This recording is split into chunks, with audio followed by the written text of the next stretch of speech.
this guy's the greatest talent scout in the history of the internet.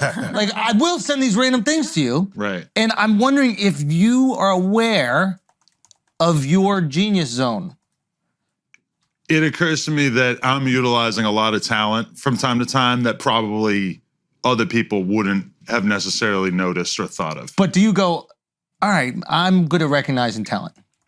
Yeah, I've definitely started to feel like that over time a little bit. And not traditional talent. No. Not like, oh, this guy's funny, he can sing, he can dance. Like this guy, wow, this person has an interesting story. Right. People are going to listen. But I don't think I can notice musical talent early on that well, like from like nothing.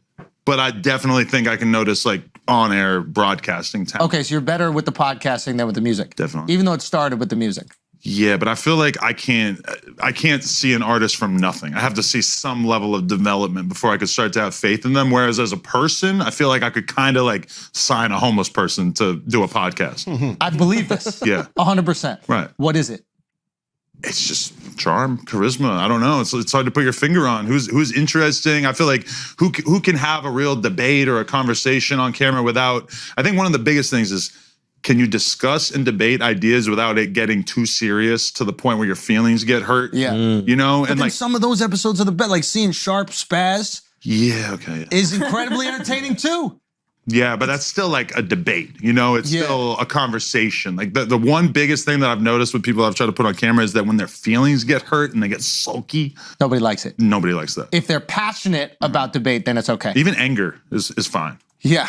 You can be like full anger. of rage. Yeah. But as long as you can still come back to relative normalcy, Yeah. I feel like that's big. Yeah. Yeah. I mean, it's just amazing the world that you've created. And like, Appreciate that. yeah, I don't know. I'm just very impressed by it. I'm just really impressed by it. And I find it's like the algorithm has decided that I'm impressed by it. Because I'm getting videos from fucking 6 months ago, just like random characters that now I'm like really fascinated. Like I found myself Googling what happened to T-Rel's arm. Do you know? And I know I'm such a boomer asking these questions, Right. but if this is how somebody gets into the content, right? It's Right. one piece at a time. I probably watched like 5 clips before I even recognized that his arm was a little wonky, right? Right. And then I'm oh, how'd this happen? I'm like invested in this fucking story. Right.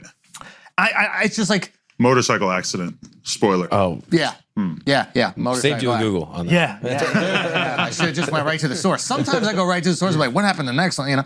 But yeah, it's just interesting that you do this. And then I see what you guys have done with your relationship, and I refuse to watch any of the porn. I just want to let you guys know.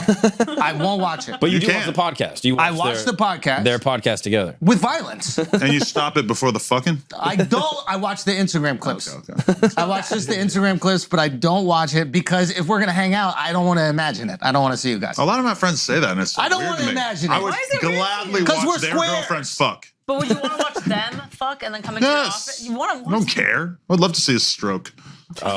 Schultz's stroke game is trash. I don't have a stroke. I He's have back. admitted it. I'm on the back. I couldn't believe it when you said you were getting married, because I remember doing a podcast with you back in the day where you said that you desired to have sex once a week. Stayed the same. Your boy's consistent out here. Yeah, I mean, how many times are you fucking off camera? Sometimes twice a week, sometimes not at all that week if you have a lot of work to do, you know? It kind of depends. Sometimes we'll wake up in the morning, I'll fuck her in the bathroom before I get in the shower. Then we'll go on set, fuck 2 more times, and then we'll go home and be so turned on from the day's activities that then we fucking get. Yeah, Adam, But this stop is not capping, like bro. every- Like, No, what- that's very unlike No. that. Yeah. Sometimes Not like happens, yeah. Nah, once a week. They're doing once a week off camera. You fuck like a porn star, bro. Yeah, I fuck like y'all. Think about that. I might fuck more than y'all. You could do our job. And I do it for You the don't love of have the a kid. game, yo. You don't have a kid. That's a good ass point. Once you have a kid, Morning fucking, sex, bye-bye. yeah. Really? I'm not a big morning sex guy. I feel like mean- that's when you're at your worst. I used to love it. I just, you know, Yeah, stoning- I'm asexual. Yeah. Wait, what do you mean? Why morning sex? Well, just because the kid ends up in your bed every morning. They're like, wake up before you, you want to go back to sleep, you bring them to the bed, you know, the breastfeeding, it's not really sexy. Yeah, you guys did the pregnancy porn too. That was wild. That's like the one category I don't go to. I've never watched it either, but she was so determined. She wanted to keep working up until she was like 6 months in. We did one scene where she was so huge and just full For of plug talk, babies. yeah. That she was just like, you fuck her. Emily you fuck Willis, her. I was like, yeah, I swear, I was like, I'm sitting here, I can barely breathe. You took maternity leave, basically. Yeah, basically. But like, okay, so when I was pregnant, it was peak pandemic, and that was the best time for OnlyFans. Like the numbers were just through the roof. Everyone had their stimulus check. You set the record, right? I mean, those were my record months for sure. Okay. Like I was not gonna stop working. Yeah. So it was just, I'm pregnant, but we're killing it with money. And then there are people who are probably extra freaky, want to see the pregnancy stuff.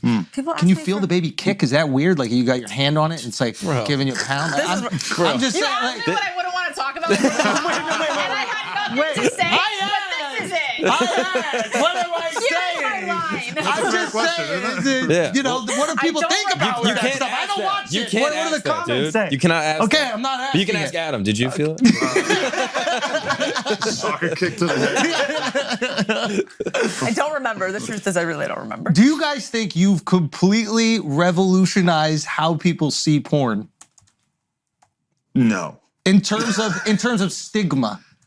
I think you have. I think but the I have a OnlyFans theory on this. revolution as a whole has, and I think she was very, very early on to be like a normal person who just started the OnlyFans, and like the level of attention that she got when she first started Crazy. was insane because it just really felt like you were a normal person who chose to do OnlyFans or Private Snap at the time. Yeah. And there was definitely like something about that. Whereas I feel like the public is maybe a little disillusioned to that now, where they realize like, oh, they can make a ton of money. That's why they're doing it.